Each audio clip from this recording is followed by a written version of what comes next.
Portanto, humilhem-se debaixo da poderosa mão de Deus, para que Ele os exalte no tempo devido. Lancem sobre Ele toda a sua ansiedade, porque Ele tem cuidado de vocês. Posso ouvir um amém? Então pode sentar.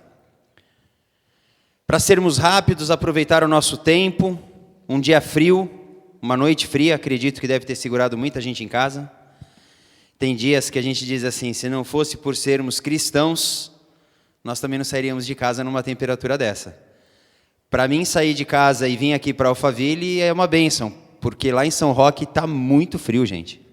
Está cortante. Hoje o dia lá foi terrível, terrível. Teve sol, eu vendo um produto gelado no meu comércio e eu não tenho vergonha de ficar de blusa para os meus clientes verem que eu estou com frio. Né? Vai querer comer gelado, fique à vontade. Coma ainda no meu estabelecimento, mas eu continuo com frio. Tá? A gente não esconde o frio e eu sou um cara bem friorento. Eu intitulei essa mensagem hoje como limites, mas eu quero falar um pouco também sobre ansiedade. Até porque eu vivi isso recentemente, um quadro de ansiedade, um quadro de depressão, e foi o que me afastou da igreja há um tempo atrás. E com a glória de Deus, com primeiramente o amor de Deus, da família, e dessa família aqui de Nova Vida, a minha recuperação ela foi muito rápida. O meu psiquiatra mesmo falou para mim que eu não deveria ter voltado tão rápido para a igreja. Mas ele é só o meu psiquiatra, né? Meu médico é Deus, não é isso? E até porque esse tempo de ansiedade, de depressão, ele, que nem o pastor Bruno disse aqui no domingo, sobre o estresse, sobre a depressão, existe sim uma ausência de Deus nas nossas vidas, existe sim, porque nós nos fragilizamos, então a carne ela se fortalece, uma vez que a carne está fortalecida, o espírito está enfraquecido. Essa é uma matemática natural para nós que somos réis mortais aqui nesse mundão, não é isso? Mas eu ia até falar do evento de casais, mas depois eu falo. E eu vivi isso, né? Um acúmulo de situações, de problemas, não vou ficar entrando em detalhes, e em algum momento eu precisei me retirar. Não foi da forma que eu queria, mas foi da forma que se fez necessária. E a palavra de Deus, ela é muito clara em relação a isso, ela fala com muita clareza em relação a quadros de ansiedade, quadros de depressão, quadros de tristeza de homens e mulheres de Deus. Se nós observarmos a viúva de aprendiz de profeta, quando ela procura Eliseu, a viúva do azeite, da multiplicação do azeite, ela chega em uma condição de desespero para o profeta. E eu não vejo nada que esconda naquela mulher um quadro desesperador que estava levando ela a uma condição depressiva, porque iam arrancar dela os filhos dela. A única coisa que ela tinha, uma mulher viúva naquela época, pelos costumes, pelo povo, sem os filhos que poderiam ser quem geraria renda para ela, ficaria à mercê da vida. Não teria nada, além do que teria sido tirado dela algo que ligaria a ela totalmente a lembrança do seu marido, dos filhos. Elias, quando vai para a caverna, fica lá dentro da caverna, escondidão dentro da caverna. Né? Abraão, quando ele se esconde do faraó, não querendo dizer que ele é marido de Sara. Né? Tudo são situações que nós podemos olhar e dizemos assim, tem sinais, tem sintomas aqui, de que homens e mulheres de Deus viveram grandes problemas envolvendo ansiedade, tristeza, depressão. E Pedro aqui, ele fala, né, nesse verso 7, ele diz, lancem sobre ele, sobre Deus, toda a sua ansiedade, porque Ele tem cuidado de vocês. Se nós pegarmos Filipenses, o apóstolo Paulo, na epístola a Filipenses, no capítulo 4, ele diz, e não andem ansiosos por coisa alguma, mas em tudo pela oração de súplicas e com ação de graças, apresentem seus pedidos a Deus. Então, tanto Pedro quanto Paulo estão falando sobre a ansiedade também, sobre a necessidade de nós não andarmos ansiosos, mas veja, o que é a ansiedade nas nossas vidas? Como que nós podemos entender a ansiedade? O que ela faz conosco? Como que ela mexe conosco. A pastora Mônica, pela sua colocação hoje de psicóloga, com todo o entendimento, tudo que ela tem estudado e que ela tem aprendido, ela poderia falar aqui para a igreja, em uma palestra, ou talvez até em um culto, todas as definições sobre a ansiedade. Talvez ela não conseguisse todas, pela quantidade que tem, mas poderia falar com muito mais clareza do que eu. Mas a ansiedade, ela gera em algum momento uma preocupação egocêntrica. Você pensa em você, nos seus problemas, você não consegue enxergar a sua volta. A ansiedade, ela faz com que você perca o foco da sociedade. A ansiedade, ela faz com que você pense somente em você. Se alguém em algum momento está vivendo um quadro de ansiedade e alguém dentro da sua sociedade tem algum outro problema, ela já se tornou um problema por ter um problema num momento que eu não posso ajudar. Ou no momento onde eu tenho que me preocupar comigo, no momento onde eu não tenho forças, porque se eu tivesse forças, eu não viveria num quadro de ansiedade. Você está entendendo isso? Se você tem fortalecimento, você não entra num quadro de ansiedade. Mas somos movidos pelas nossas emoções, não conseguimos ser 100% espírito, todo o tempo espirituais, né? Movidos pelo Espírito Santo de Deus, por essa força maravilhosa do Espírito. Então, nós nos deixamos sim, em algum momento, nos enfraquecer. Puxa vida. Hoje, a sociedade moderna, vou dizer moderna, o que nós vivemos hoje, esse tempo, com tanta tecnologia, tantas facilidades, você não precisa se preocupar, dependendo do que você tiver na sua casa, em ter um palito de fósforo. Os equipamentos hoje, eles acendem sozinhos.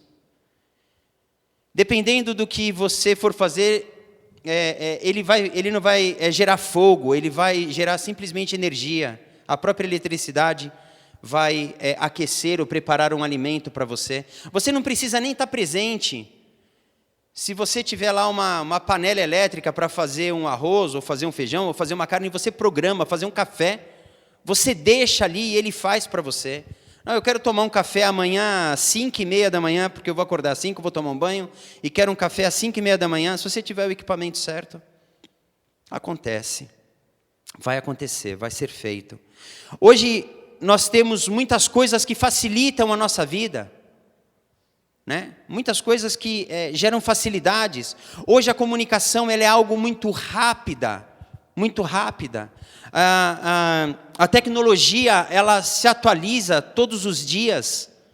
Todos os dias a tecnologia tem alguma coisa nova, tem alguma coisa diferente sendo trazida, modernizando alguma coisa que já existe hoje, ou alguma coisa que ficou para trás e alguém lembrou daquilo e fala, não, dá para melhorar aquilo muito e traz para cá, e se torna uma grande ferramenta para as nossas vidas. Ou seja, nós temos muitos recursos, mas tudo isso gerou também na sociedade uma velocidade. Os nossos avós, meu avô morreu já tem, não sei quantos anos, Daniel, que o nosso avô morreu? Uns 7 anos? Só? Não. Uns 4 anos, 4, 5 anos. E meu avô morreu, tem uns 4, 5 anos, Daniel está dizendo ali, mas ele morreu com 102 anos. Então o vovô, quando ele veio para o Brasil, ele veio no ventre da minha bisavó num navio vindo da Espanha, nasceu aqui no Brasil. Na época dele tudo era mais difícil, interiorano, morou aí no interior de São Paulo, no Paraná, morou num monte de lugares aí. Era tudo difícil, antigamente você tinha que se preocupar com lenha para você poder ter um fogão, né? Você tinha um fogão, mas você tinha que ter a lenha, né? As panelas, elas não eram antiaderentes, né?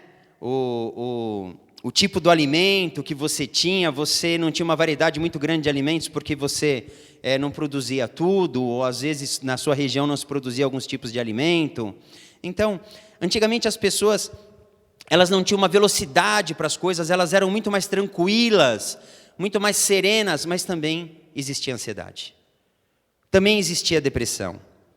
Então, isso é algo que vem ao longo do tempo na história da humanidade e foi inserido nas nossas vidas. E eu vejo que Deus, de uma forma muito cuidadosa, Ele nos chama a atenção para nós sermos cuidadosos em relação a isso. Para nós prestarmos atenção em relação a isso. Porque nós nos preocupamos com tudo. nós nos preocupamos com tudo que está à nossa volta, as nossas responsabilidades fazem nós pensarmos em muitas coisas ao mesmo tempo. Se você não for uma pessoa organizada, você vai se atrapalhar se você tiver 2, 3 funções. Se você for uma dona de casa, você trabalhar e tiver que cuidar dos filhos, em algum momento você vai se perder. Se você for um profissional e você tiver um cargo de liderança, e você tiver, o estudo, que estudar, está ali estudando também, se aperfeiçoando em alguma área técnica do seu serviço, ou para uma outra área que você queira ir, você vai se perder.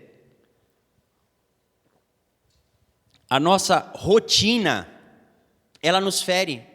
A nossa rotina nos leva a vivermos quadros de ansiedade.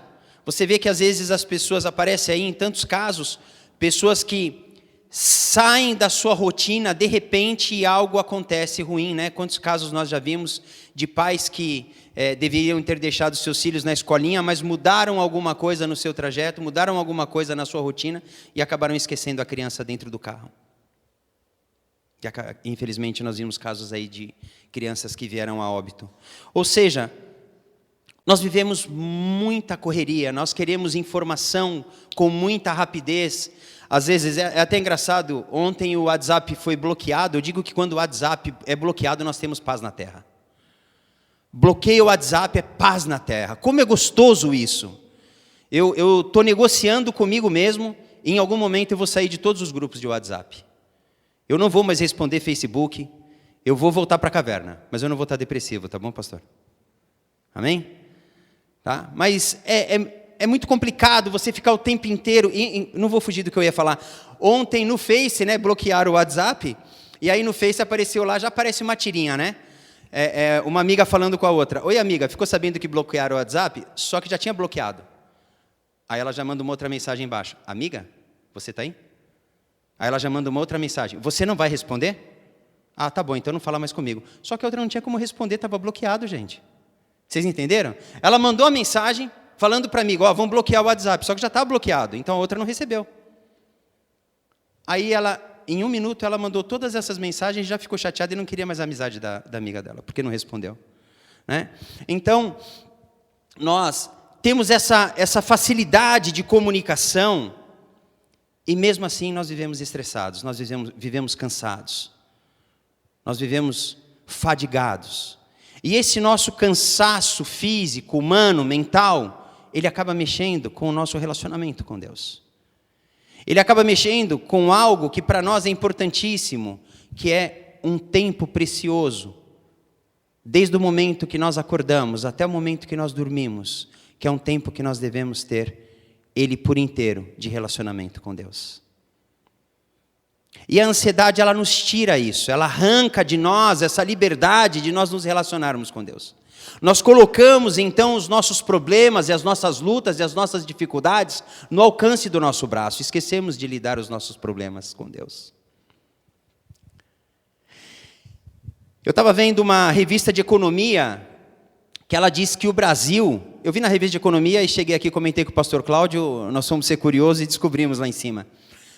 O Brasil, ele está entre os 10 países que mais têm feriados no mundo.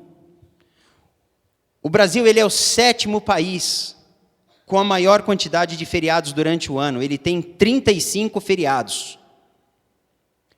Mas fiquem tranquilos que ele é só o 7º, tem o primeiro. E não somos nós, amém? Para alguma coisa a gente não consegue ser tão ruim assim, né? Então, estamos só em 7º, entre os 10 primeiros, mas... Não é ruim para você que trabalha, para eu que sou empresário é horrível.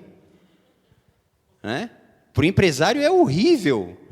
Você tem que pagar para o funcionário o dia dele no feriado 100% de hora extra.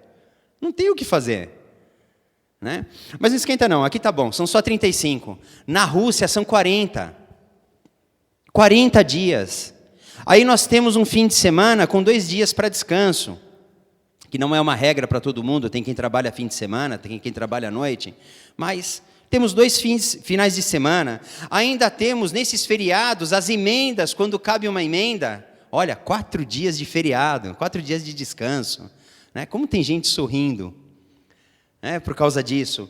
Mas nós temos um descanso muito grande, ao mesmo tempo nós vivemos correndo, nós vivemos cansados, vivemos estressados, vivemos preocupados demais. A nossa mente, ela fica sobrecarregada, o corpo reage mal, nós não conseguimos nos sentir à vontade, dói tudo, né? Parece o homem ele tem as idades dos pássaros, aí diz que uma determinada idade do homem é a idade do condor, né? Tá, condor aqui, condor aqui, condor aqui, né? O homem vive com dor, mas tudo isso é causado pelo estresse, pela ansiedade, por uma falta de qualidade de vida, uma falta de tempo de nós nos cuidarmos, porque esse corpinho que Deus deu para cada um de nós, ele deve ser tratado com muito carinho, porque o apóstolo Paulo diz que o seu corpo, assim como o meu, deve ser templo do Espírito Santo, habitação do Espírito Santo. Então, cuida daquilo que é do Espírito Santo. Amém? Então, e isso faz com que nós venhamos a viver, então, nos limites da nossa vida. Vivemos nos limites da nossa vida. E o que é viver no limite? O que seria viver no limite? Porque vivemos e precisamos enxergar isso, precisamos observar. Vocês lembram que na Globo existia um programa de televisão que chamava No Limite? Pegavam lá 2 equipes, uma quantidade de pessoas, soltavam em algum lugar lá no meio do mato e tinham provas que as pessoas tinham que passar e tinham dificuldade de alimentação e tinham que comer insetos, né? Não tinha alimentação suficiente. Quando uma equipe ganhava uma prova, o prêmio dessa prova era alimentação. Mas aí se alguém pisasse na bola daquela equipe, cortava a alimentação pela metade, você já imaginou, você está na equipe morrendo de fome, num lugar difícil, não tem o seu aconchego do lar. Aí você participa de uma prova com a sua equipe, eu, pastor Bruno, pastor Cláudio, participamos de uma prova, aí o pastor Michel vai e não consegue fazer a prova direita, a gente morrendo de fome, aí os caras vêm lá com 1 quilo de arroz, entrega na mão do pastor Bruno, que é o líder do grupo, e fala assim: Bruno, mas tem só um detalhe, o pastor Michel, ele pisou na bola na prova, meio quilo só agora para vocês passarem uma semana. O pastor Cláudio e o pastor Bruno vão falar para mim: você não vai comer arroz não, cara. O problema é seu. Né? Não é mais ou menos isso? Não, gente, eles são pastores, eles vão dividir. Vocês são brincadeira, que eles iam fazer isso comigo. O pastor Cláudio está comendo menos. Se fosse antigamente, o pastor Cláudio ele não ia deixar nem o pastor Bruno comer. Tá? Mas agora ele está comendo menos, ele divide. Né? Vocês são brincadeira, vocês acharam que ele ia fazer isso. Mas, nesse programa No Limite, o que acontece? Diante das provas, das dificuldades, existia um desgaste físico muito grande, existia um desgaste mental muito grande, um desgaste psicológico muito grande, um nível de esgotamento muito grande. Isso era num período pequeno, num período curto, né? Não era um tempo muito longo, mas chegava ao ponto das pessoas não resistirem para continuar nas provas. Pediam para sair, chamava o capitão Nascimento, falava: estou pedindo para sair, não dá para mim, eu estou indo embora. Ou não conseguiam concluir as provas com esmero, com a capacidade que tinham, da forma que chegaram, porque se desgastaram. Então, o limite, ele nos fere ao ponto de nós nos enfraquecermos e não termos mais para onde sair. O limite é algo que nós precisamos enxergar. Se eu fosse fazer a definição de limite hoje, eu diria que o limite é uma linha. O limite é uma referência que você tem que enxergar, é algo que você não deve ultrapassar. O limite é algo que você deve respeitar. Quando nós dizemos na lei de trânsito, existe o limite de velocidade. Há muitos anos eu ouvi uma pessoa falando, foi até o Renato Abreu. Ele disse assim que ele entendia que Deus caminhava com você da mesma forma que você, ou melhor, Deus caminhava com você da mesma forma que você respeitava caminhar com Deus. E ele usou como exemplo o limite de velocidade. Ele disse: se uma via é de 100 km por hora e você está dirigindo, enquanto você estiver até 100 por hora, Deus está com você. Quando você resolver passar o limite de velocidade, Deus ficou. Porque Deus não vai partir por ilegal porque você partiu. Deus não está dirigindo, mas foi só uma referência que ele usou ali para explicar. Mas essa é uma verdade. O limite, ele é algo que nós devemos observar como um ponto para nos chamar a atenção. Devemos entender o que é o limite da nossa vida em todas as áreas que vivemos. Não podemos ultrapassar e simplesmente dizer, não, eu posso. Você pode. Até o Senhor nosso Deus diz que nós tudo podemos. Mas termina dizendo que nem tudo nos convém. Viver no limite, eu entendo, para nós, quando nós começamos a viver muito no limite, né? Não, eu posso, vou usar para mim mesmo. Em agosto do ano passado, em maio, eu fechei uma empresa que eu tive durante 15 anos. Eu tinha 2 empresas, na realidade. Eu fechei uma o ano passado, em maio do ano passado. E ela era a minha fonte de renda. Minha maior fonte de renda estava ali. Em algum momento, Deus já tinha me avisado que aquilo ia acontecer, estava notório que ia acontecer, mas Deus abriu o meu coração e eu comecei a procurar para que área que eu ia, até que Deus deu a direção de abrir essa loja de produtos de açaí que eu abri. Em agosto do ano passado, eu abri essa loja. E eu abri essa loja já com uma visão grande para mim. Falei, não, eu vou abrir um negócio que dê para virar uma franquia, vou abrir fábrica, vou ter uma quantidade de lojas e depois eu vou franquear. Então eu tenho que ter produto, tenho que fabricar, tal, legal. Aí eu montei o negócio em agosto do ano passado. Eu já tenho 2 lojas e estou abrindo a 3ª esse mês agora. Amém. Deus é bom. Mas Deus é tão bom que Ele falou para mim, agora chega. Agora você vai curtir o sábado. Porque se você continuar trabalhando desse jeito, você vai perder tempo para fazer aquilo porque eu te chamei. Amém? E nós temos que saber ouvir Deus. Porque Deus põe limite nas nossas vidas. Deus abre as portas sim, e uma porta que o Senhor abre não é para ser fechada. Mas se Deus quiser fechar para te parar, Ele fecha. Amém? Pastor Bruno outro dia pregou sobre isso aqui, foi logo quando eu estava voltando para a igreja, e ele fala da necessidade de nós procurarmos o abençoador. Se você procurar o abençoador, a bênção vem com ele. Mas não queira só a bênção depois que você recebe, continue buscando o abençoador. Isso se confirma lá no Evangelho de Mateus. Buscai, pois, em primeiro lugar o reino de Deus e a sua justiça, que aí todas essas outras coisas vos serão acrescentadas, que Cristo estava falando, né? Por que vocês se preocupam com o que comer, com o que beber, né? As aves do céu não têm alimentação, Deus não as alimenta todos os dias, o Senhor não as alimenta, né? Por que se preocupam com o que vestir? Olhai os lírios do campo, né?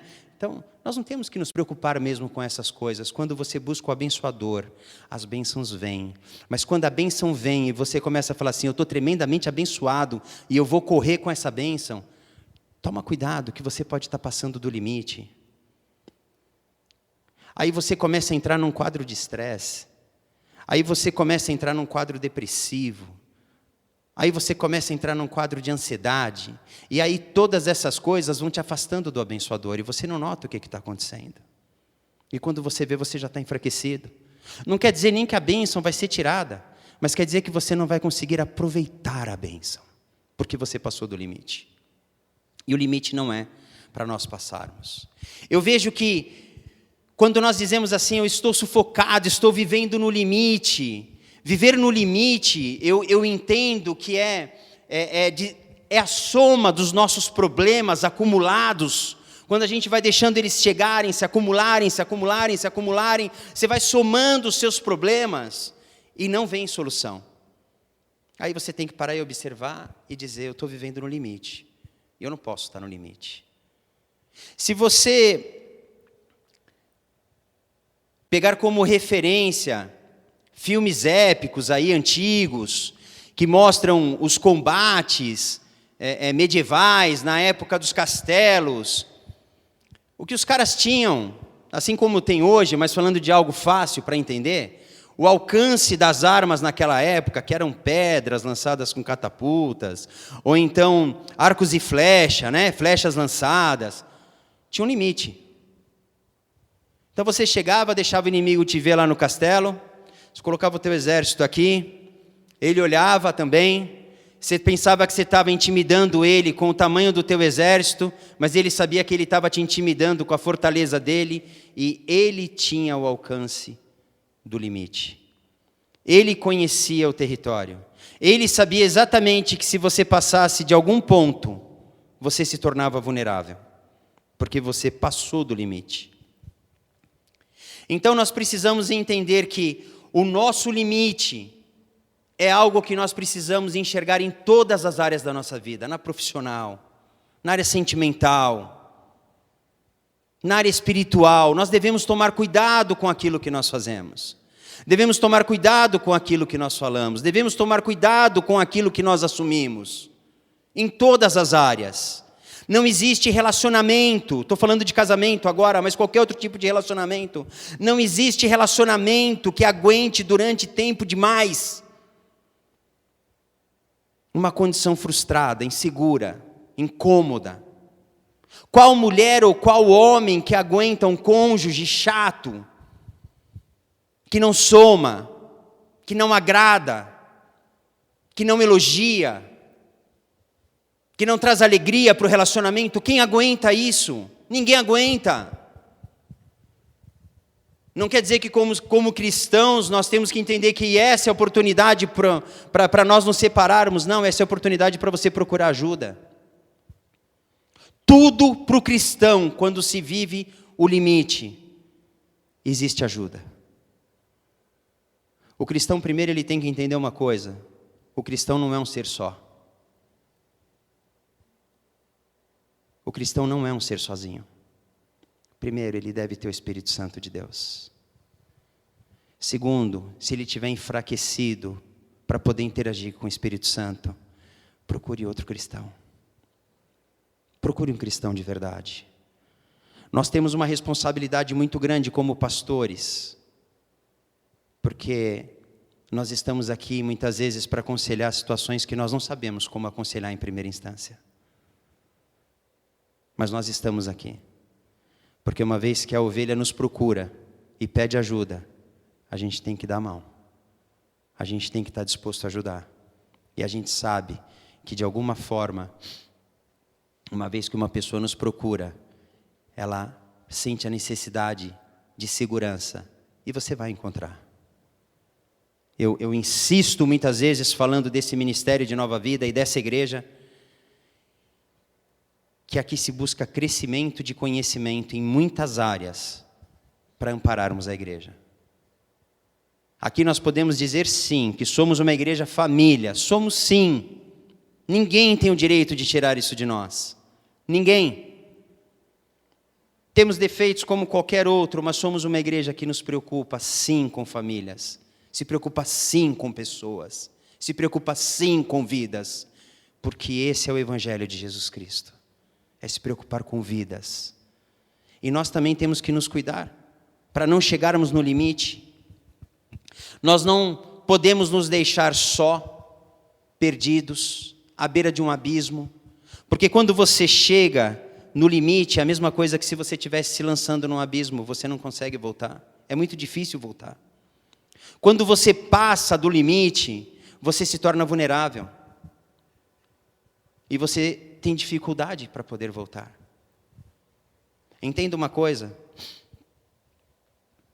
Diante do reino de Deus, nessa terra, quando você começa a fugir do caminho do Senhor,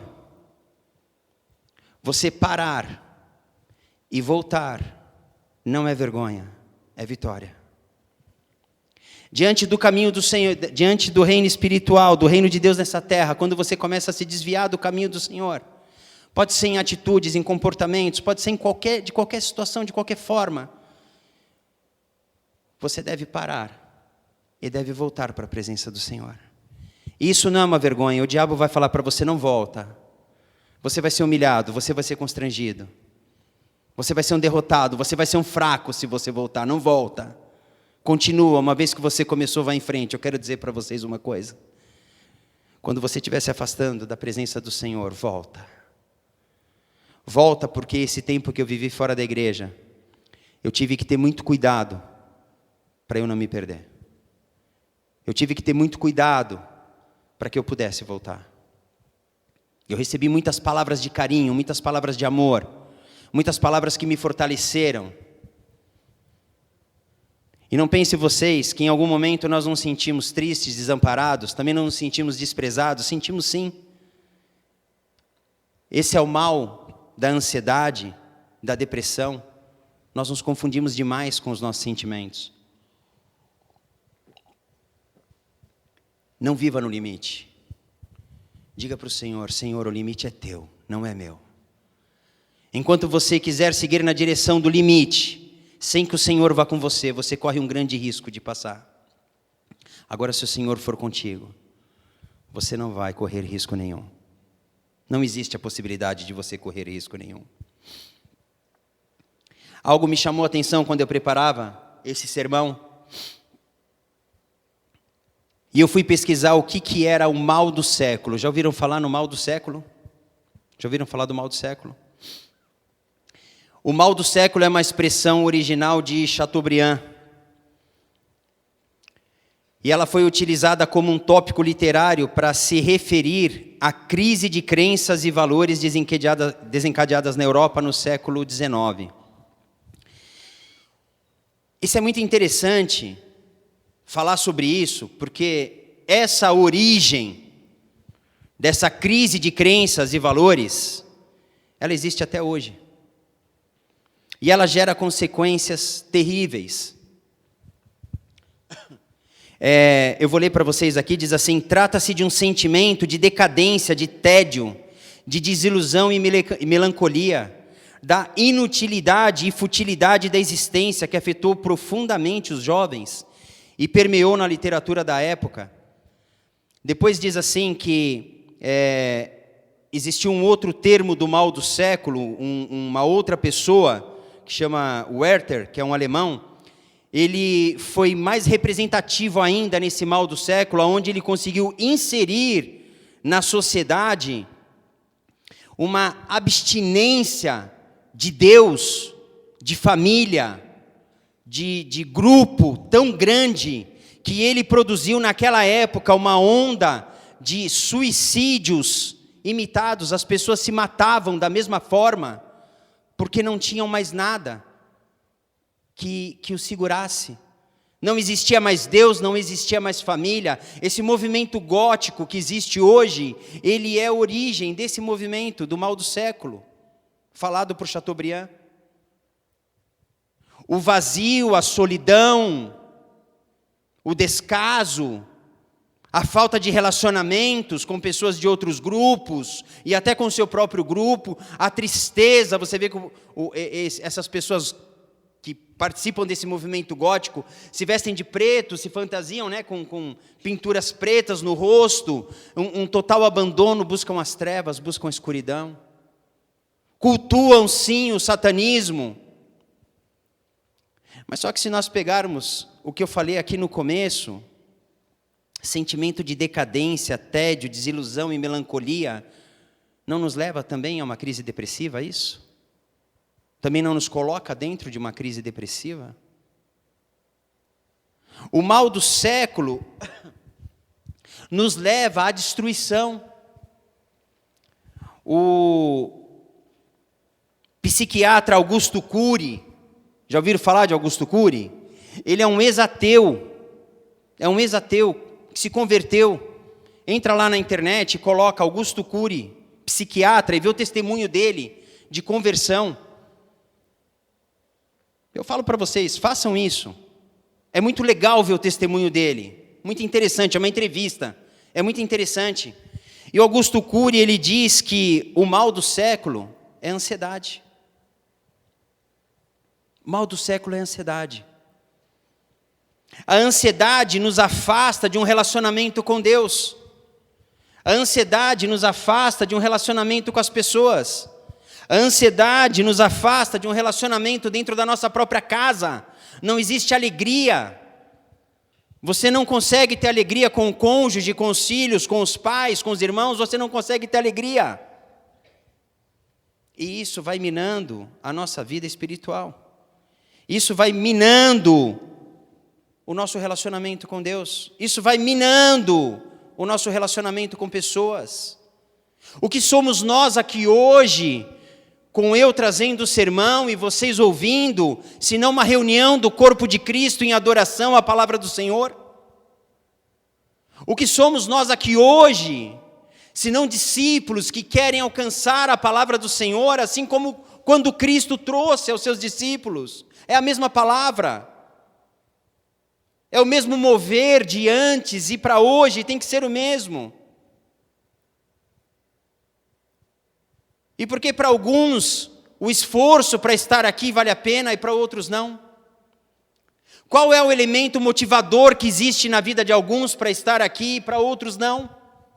Ou perguntaria, qual elemento desmotivador para te tirar da igreja?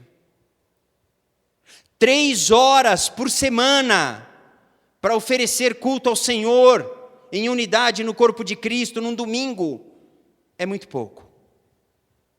3 horas por semana para estarmos reunidos é uma vergonha, é muito pouco. Me fere como pessoa analisar isso. Me fere porque nós pregamos o evangelho da salvação, porque se nós pregássemos o evangelho da prosperidade, essa casa estava cheia. Mas isso não me fere. Porque até o último dia da minha vida, eu vou continuar pregando o Evangelho de Jesus Cristo. O Evangelho do arrependimento. O Evangelho que nos tira da ansiedade. O Evangelho que nos tira da depressão. O Evangelho que esvazia o estresse nas nossas vidas. O Evangelho que nos enche da presença do Espírito Santo. O Evangelho que traz alegria aos nossos corações. O Evangelho que faz, por mais ferido e dolorido que eu esteja, enxergar a sua vida e ver a sua necessidade antes da minha. A minha vida, ela não pode, como cristão, vir primeiro do que a sua. Eu não posso enxergar que na minha mão eu tenho um pedaço de pão e ver a necessidade do pão na tua vida e não compartilhar ele com você. Esse é o evangelho da salvação. Esse é o evangelho daqueles que dividem aquilo que o Senhor nos dá. Esse é o evangelho daqueles que buscam a presença do Senhor para que nós venhamos a nos encher das bênçãos do Senhor e sim, compartilhar com outras pessoas. Uma igreja tem muito mais ovelhas do que pastores. É normal isso. Tem muito mais ovelhas do que pastores. Mas além dos pastores, nós precisamos de líderes. Nós precisamos de obreiros, nós precisamos de pessoas envolvidas, nós precisamos de diáconos, nós precisamos de pessoas envolvidas em todos os ministérios, nós precisamos, mas mesmo assim, tem mais gente sentada do que gente trabalhando. Quando Jesus disse aos seus discípulos no momento da ressurreição, antes de partir para o Pai, quando ele disse o ide com uma certeza muito grande no coração para ele. Vocês já podem ir, porque vocês já receberam. Jesus Cristo, ele disse o ide dessa forma, você pode ir porque você já recebeu. Se você vier na igreja todo dia buscar o Senhor, todo dia vai ter alguma coisa para ser dita na tua vida, na minha, nas nossas vidas, sempre vai ter alguma coisa. Mas em algum momento nós precisamos cumprir o ide, porque você já ouviu demais. Já está na hora de você fazer o ide. O ide não quer dizer que você tem que chegar aqui para o pastor Bruno e pedir para ele uma carta de apresentação, porque você agora vai ser um evangelista por conta própria, né? E nas igrejas que você passar, você quer levar uma carta daqui da igreja de Nova Vida. Não é isso. Mas é o ide de você dividir aquilo que o Senhor está dando para você. É o ide de sensibilidade. Eu hoje não fui na reunião do grupo aí, do pastor Aníbal e do Claudinho, porque eu ia pregar e eu cheguei aqui tarde, mas... Gente, eu nunca vi tanto morador de rua na minha vida que nem agora. De verdade. Muito morador de rua. Muito. Aonde eu tenho comércio lá em São Roque, eu tenho um toldo, que é uma varanda onde eu ponho as mesas, e à noite eu recolho. E domingo eu saí daqui, fui pegar uma pizza para eu, a Gilma e o Lucas, e é perto da minha loja, aí eu passei na loja para pegar um refrigerante para o Lucas, e eu olhei do lado, não tem cobertura, e tinha uns 6 caras ali deitados, e um frio, estava trincante. domingo à noite, estava muito frio. E eu parei e perguntei para eles, está tudo bem com vocês? E aí eles falaram em castelhano. Aí eu perguntei, argentino? Não, uruguaio. Não, argentino não, uruguaio. Argentino? Não. Aí eu falei para eles, durmam aqui. Durma cá é melhor. Durma cá. E aí eles ficaram assim meio constrangidos, não, obrigado, tal, vou dormir aqui mesmo, tá bom. No dia seguinte eu cheguei na loja para trabalhar, um deles veio já um senhor e pediu para mim um trocadito para comer. Falei, trocadito não, mas comida sim. Aí providenciei alguma coisa para eles comerem. Quando eu fui fechar a loja, eu fecho a loja às 8 horas da noite, aí esse mesmo senhor foi lá e perguntou, podemos dormir aqui hoje? A noite foi muito dura. Durma, deixa só organizado, mas durma. Não dá para você ser indiferente à necessidade das pessoas. Por mais que eles sejam ingratos, por mais que eles sujem, que eles risquem as paredes, que eles me quebrem alguma coisa, não dá para você ser indiferente. Saí do meu carro com o ar quente ligado e senti o frio da noite, ver aquelas pessoas ao relento. Feriu meu coração. Como homem, dava para levar. Como cristão, não dá. E esse também é um limite nas nossas vidas. Um limite que nós precisamos chegar mais perto. O limite da bondade. O limite do amor ao próximo. O limite do desejo de dividir aquilo que o Senhor dá. O mal do século tem separado as pessoas, tem causado destruição. Mas o Senhor quer nos unir, quer nos ligar. Como cristão, eu poderia fazer uma pergunta hoje. Qual tem sido o nosso modelo de vida? Nós temos nos preocupado com as pessoas à nossa volta? Nós temos nos envolvido?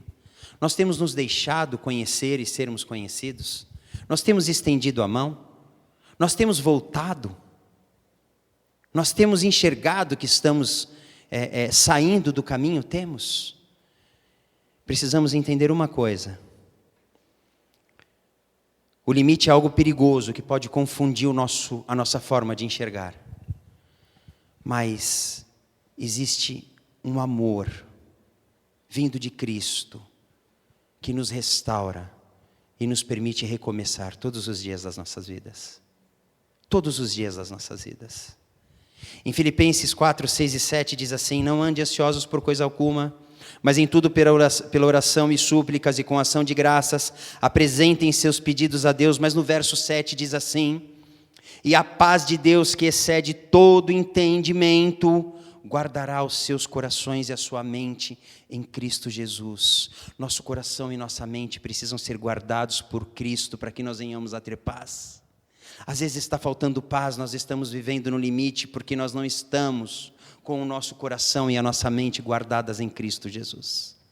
Nós não estamos seguindo essa observação de Paulo e a paz de Deus, mas que paz que é essa?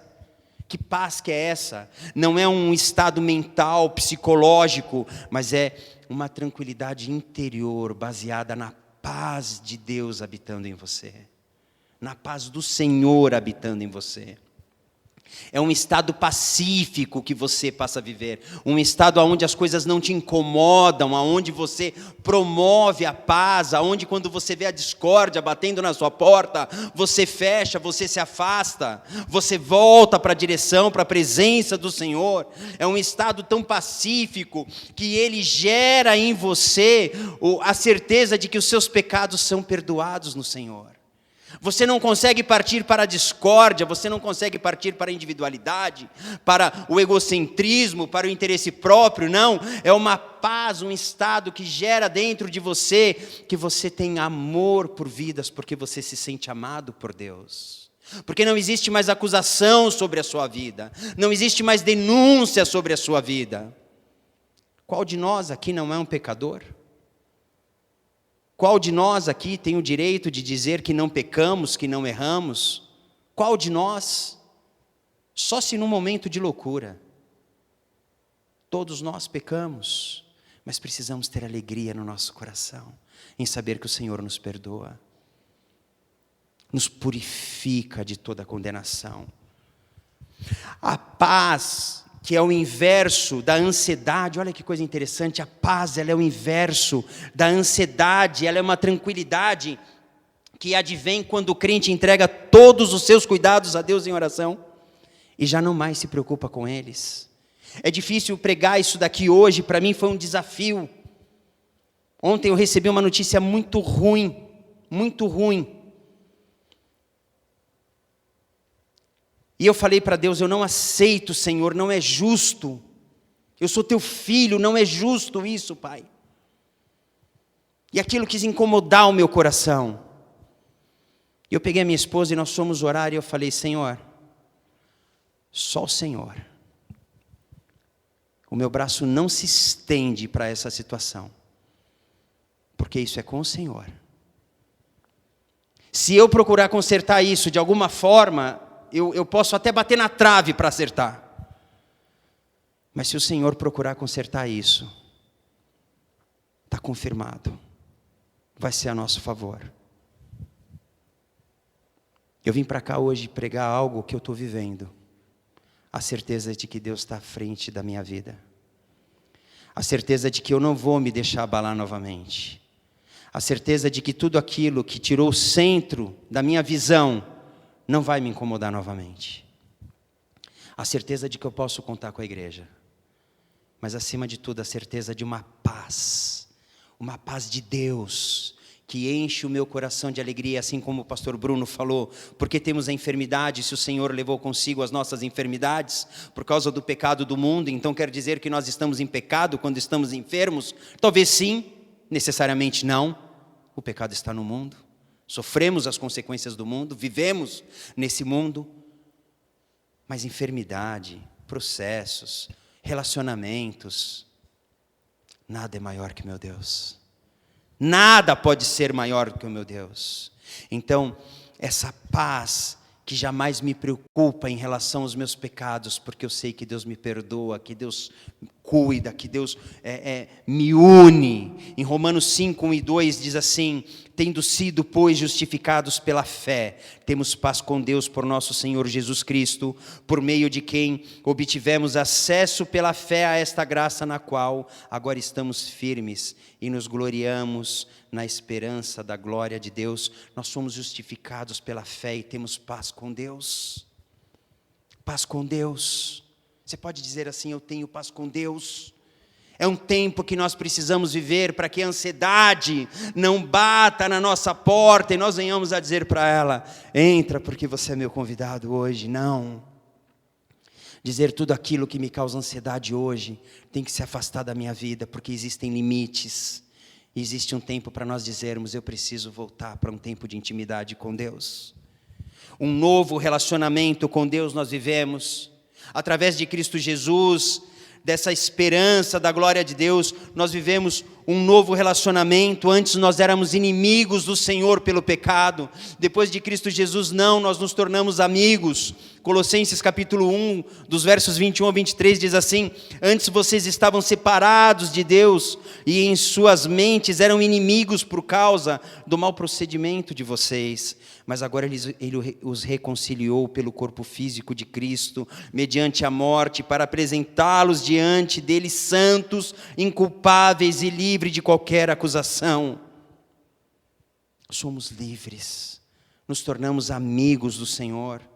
Nos tornamos pessoas que temos acesso, o véu foi rasgado, nós podemos olhar para o Senhor, nós podemos levantar a nossa voz, nós podemos dizer, Senhor, eis-me aqui, Pai, eu preciso do Senhor. E tenho uma certeza, quando o teu coração te fizer sentir que a tua voz precisa ser erguida, a mão do Senhor ela já vai estar estendida na tua direção. A mão do Senhor ela já vai estar estendida na sua direção. Eu queria chamar o pessoal do louvor, porque eu quero encerrar isso daqui. Eu queria que vocês já fossem se envolvendo, tocando. E eu queria que você prestasse muita atenção numa coisa agora.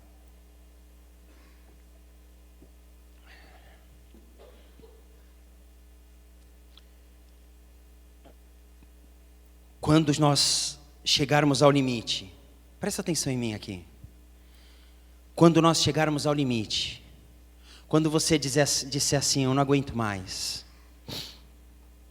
eu estou cansado, eu não suporto mais essa situação. Quando você disser assim, eu queria que tudo mudasse, eu queria que tudo acabasse agora, que tudo recomeçasse.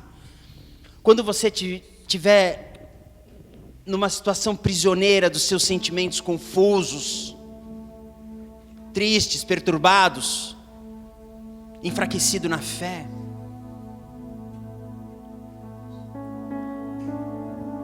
quando você chegar ao ponto de dizer assim, Senhor, eu não aguento mais, está difícil, as coisas não cessam, não param, continuam acontecendo, e nunca é ao meu favor.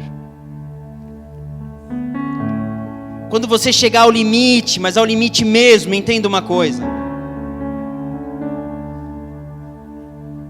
Quando você chegar ao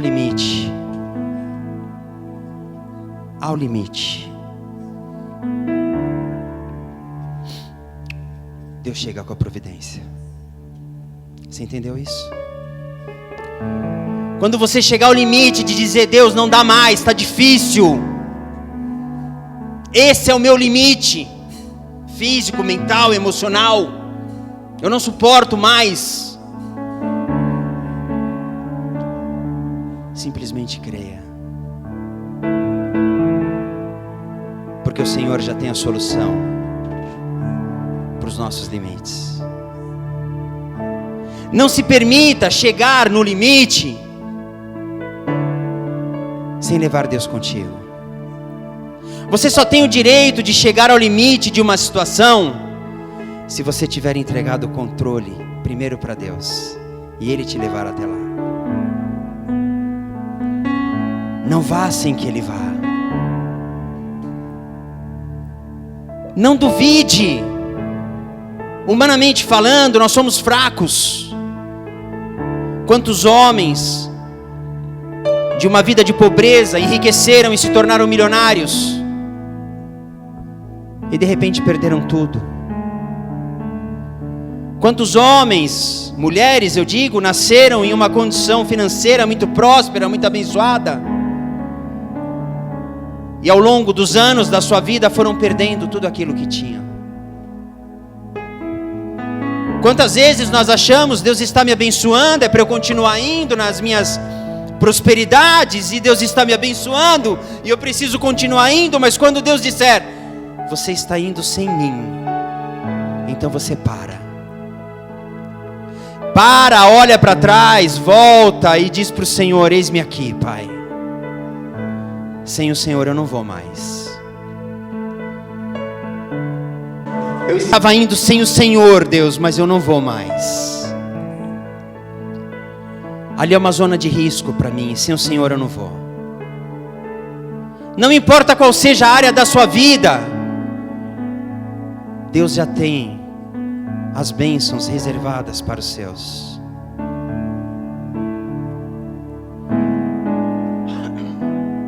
O limite para Sara, esposa de Abraão, era um ventre infértil. Esse era o limite dela. Arrumou até um jeito de ter um filho com a escrava Agar, mas esse foi o jeito dela. O limite de Sara era um ventre que não podia ter um filho, mas a providência de Deus foi a gravidez de Isaac. Deus colocou em uma mulher de 90 anos uma semente que foi gerado um filho e que foi um dos patriarcas da história do povo de Deus. Para ela não dava. Quando os anjos disseram para Abraão, sua mulher terá um filho, ela ri. Aí eles perguntam para Abraão, por que ela riu? Mas ela não estava ali, mas eles sabiam. Isaac veio. Para ela era a impossibilidade de, em idade tão avançada, ter um filho. Mas Deus proveu. O limite de Abraão, com toda a história de Abraão, o limite dele foi a morte de Isaac. Ele sabia, mas ele não sabia como. Mas ele sabia, mas ele não sabia como. Ouvi Deus falando: entrega o teu filho em oferta para mim. Não foi fácil. Mas ele pega o menino, pega os servos, vai embora. Eu não sei como é que foi o diálogo dele com Sara. Mas você já imaginou você olhar, Abraão olhando para Sara e dizendo para ela: vou sair, ficar uma semana fora com o nosso filho, eu vou sacrificar ele para Deus, mas fica tranquila. Eu não sei se rolou desse jeito, mas eu sei que ele levou com isso na cabeça dele. Mas ele tinha uma certeza: Deus vai fazer, mas eu não sei como. Mas o limite para ele era a morte de Isaac. Não bastasse, quando ele sobe o monte, o próprio Isaac olha para ele e diz: papai, o local do holocausto está aqui, as pedras, a lenha está aqui, cadê a oferta? Não foi fácil. Só que Abraão tinha uma certeza: Deus proverá o cordeiro. Deus proverá. Se tiver que ser o meu filho, Deus proverá. Esse foi o limite de Abraão. O limite de Moisés era o mar. Moisés foi vendo as coisas de Deus acontecer de uma forma muito rápida na vida dele. E tudo tinha uma resposta, tudo tinha uma resposta, e Deus tudo tinha uma resposta. Mas quando Moisés sai com aquele povo do Egito e chega no mar, e o mar está ali na frente, e o exército egípcio atrás, e o povo reclamando com medo, e ele naquela condição: e agora o que eu faço? O mar era o limite para ele. Ele já tinha visto 10 pragas, ele já tinha visto os milagres de Deus, ele falou com Deus numa sarça queimando, que não queimou, não foi consumida. Ele viu muito mais milagres em Deus do que os egípcios viram. Ele falava e ouvia a voz de Deus. Mas quando ele chega no mar, era o limite. Não tinha o que fazer. Mas Deus proveu autoridade e poder sobre a vida de Moisés e disse: por que clamas a mim? A autoridade está nas tuas mãos. Deus proveu autoridade sobre a vida de Moisés, e Ele pode prover autoridade sobre a minha e a tua vida também.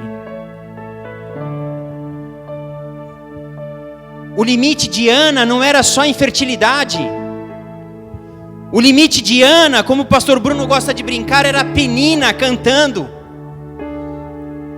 incomodando, perturbando, humilhando, constrangendo, esfregando seus cílios na cara dela e dizendo: eu sou a segunda esposa, mas eu tenho o que você não tem. Eu dou para o nosso marido o que você não dá. Meu ventre é um campo fértil e o teu é um campo seco. E quando Ana se derrama diante do Senhor e ela ora, e Eli vem falar com ela, então ele abençoa ela, depois de ter cometido um grave erro, mas ele abençoa a infertilidade dela e as provocações de Penina. Deus providencia Samuel, que se tornou um homem chamado por Deus. Não foi somente um filho, mas foi um homem chamado por Deus. E não bastasse Samuel, a Bíblia diz ainda que ela teve mais 3 meninos e 2 meninas. 6 foram os filhos que Deus deu para ela. O limite de Ana, quando ela clamou ao Senhor, deixou de ser o limite. Existem coisas que nós não entendemos e dizemos: Senhor, o tempo acabou, não dá mais, é impossível. Mas quando você disser para Deus é impossível, está se tornando impossível talvez para mim, Deus, Ele está olhando para você assim e está dizendo: é por isso que eu sou o Deus do impossível. Está impossível? Olha para mim, eu sou o Deus do impossível. Marta e Maria, o limite para elas eram 4 dias de óbito de Lázaro. 4 dias de óbito. Mas quando Jesus chega, Deus providenciou naquele momento a ressurreição de Lázaro.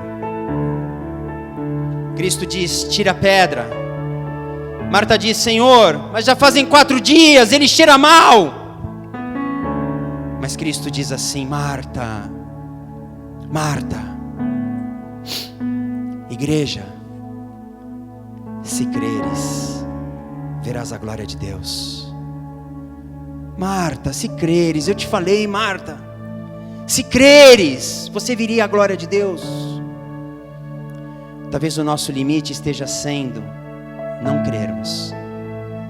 Não crermos o suficiente para vermos a glória de Deus. Às vezes estamos vivendo a escuridão porque não estamos deixando a luz chegar. Às vezes estamos vivendo a escuridão porque na realidade não estamos deixando a luz sair. Sal da terra e luz do mundo. Existe luz em nós. Existe luz em nós. O limite de Cristo como homem, era a morte. Uma morte dolorida, não só pelo aspecto físico que foi cruel, desumano, mas a morte por uma culpa que ele não teve. Morrer pelo pecado da humanidade. Como homem ele morreu, mas Deus já havia providenciado a sua ressurreição, e ele vive entre nós hoje. Eu não sei quais são os limites da sua vida, eu não sei qual é o seu limite hoje, mas eu quero te dizer: não se permita viver no limite. Não se permita entregar para Deus aquilo que Deus te deu. Não se permita entregar para homens, para pessoas, aquilo que Deus te deu. Não se permita ir aonde não é para você ir sem Deus. E às vezes você está vivendo um tempo ruim, desculpa a força da palavra, desgraçado, porque te falta levar Deus junto com você. Coloca Deus dentro da tua casa. Às vezes lutamos uma contenda constante dentro do nosso lar, uma falta de unidade, uma falta de amor verdadeiro, um amor que nós queremos pôr aqui fora, dentro da igreja, mas não vivemos dentro do nosso lar.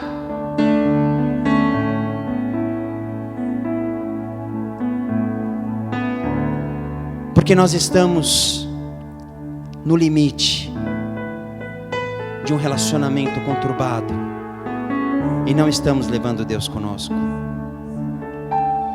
Porque estamos mais preocupados em sermos fortes contra o nosso cônjuge, contra os nossos familiares ou contra pessoas, e não estamos notando que estamos compactuando com Satanás através da divisão, através da contenda, através da arrogância. Se vocês quiserem ir louvando, vocês podem ir louvando. Amém? Não se permita viver no limite. Peça para Deus te usar como instrumento hoje. Fala para Deus: Senhor, eu preciso ser usado. Eu preciso ser usado. Eu quero, nós precisamos querer. Eu quero ser usado pelo Senhor. Eu não posso mais continuar sendo um pedinte para o Senhor, não. Eu quero ser usado. Filipenses de novo 4:6, não andem ansiosos por coisa alguma, mas em tudo, pela oração e súplicas e com ação de graça. Sabe o que é ação de graças, igreja? Ação de graças quer dizer que você pode ajoelhar, você pode pedir, Você pode chorar, você pode colocar sua dor diante do Senhor, você pode dizer: Senhor, eu sou fraco, sem o Senhor eu não consigo. Você pode falar para o Senhor: Senhor, eu não sei mais o que fazer, Senhor, eu estou no limite. Isso é a sua oração, mas a oração de ação de graças é aquela que você termina dizendo assim: mas em tudo eu dou graças, porque eu creio que tua misericórdia e o teu amor já se cumpriram sobre a minha vida. Já se cumpriram sobre a minha vida. Eu te agradeço, porque se eu vivo lutas, eu tenho um Deus. Porque o limite, ele pode estar me enfraquecendo, a ansiedade pode estar me derrubando, a tristeza pode estar me consumindo, mas existe um Deus, e eu vou viver esse Deus. Eu não vou me deixar abalar e abater. Eu não vou. Eu não vou. Meu sorriso. Feche os seus olhos, fale com o Senhor. Aproveita esse tempo. Chegas, fica tudo colorido. Fica tudo colorido. Faz outra vez. Faz outra vez. Faz outra vez. Como na primeira vez. Faz outra vez. Faz outra vez. Faz outra vez. Como na primeira vez.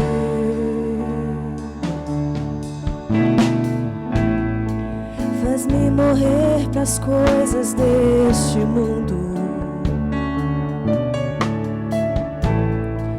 Faz-me esquecer as coisas que me afastam de você.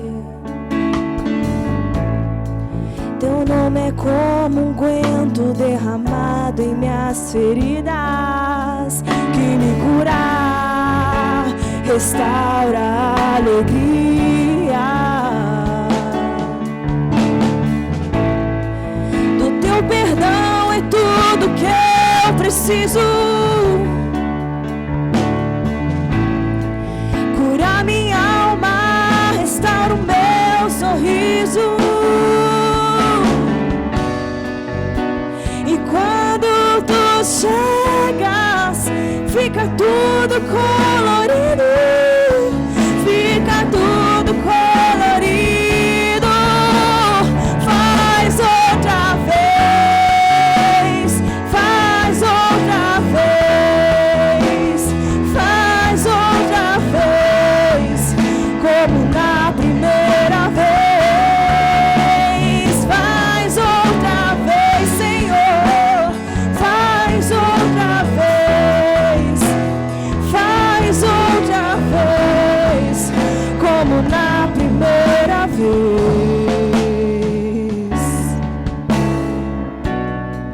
Surpreenda-me de novo, Rei dos Reis. Como na primeira vez, como na primeira vez. Surpreenda-me de novo, Rei dos Reis. Como na primeira vez, como na primeira vez. Surpreenda-me de novo, Rei dos Reis. Como na primeira vez. Faz outra vez. Faz outra vez. Faz outra vez. Como na primeira vez. Faz outra vez, Senhor. Faz outra vez. Faz outra vez. Como na primeira vez. Sinceramente, nós não conseguimos saber dos outros o que vocês estão vivendo, mas eu sei que se você quiser entregar as suas lutas hoje, as suas dificuldades, as suas ansiedades no altar do Senhor, dizendo para Ele: Pai, até aqui foi comigo, mas daqui para frente será somente com o Senhor. Pai, o que eu preciso hoje são de milagres, Pai. E milagres é com o Senhor, não é comigo. Milagres na minha vida são com o Senhor, Pai.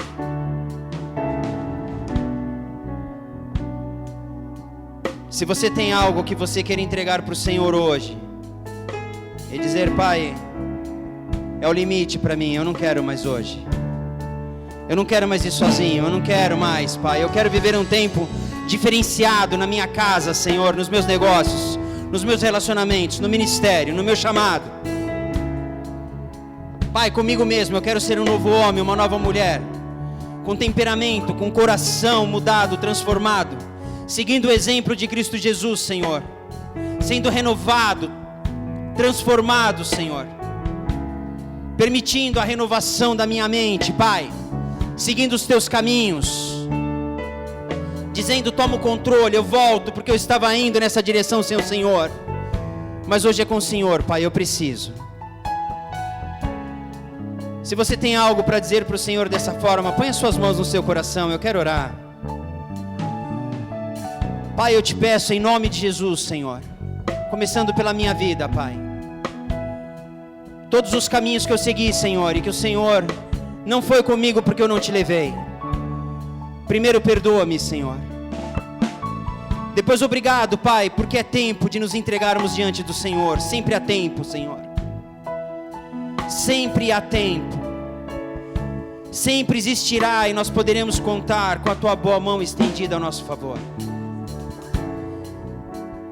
Pai, entregamos diante de Ti, Senhor, tudo aquilo que não podemos controlar, tudo aquilo, Pai, que tem nos afligido, tem nos ferido, tem tirado a nossa paz, perturbado os nossos corações. Senhor, eu te peço em nome de Teu Santo Filho Jesus, pela graça que é derramada nesse mundo, e que nós podemos, através dela, nos relacionarmos contigo, Pai, eu te peço, toma nas Tuas mãos, Senhor, as nossas vidas. Toma nas Tuas mãos, Senhor, tudo aquilo que temos, que somos, e que possamos nos tornar novas vidas, novas pessoas.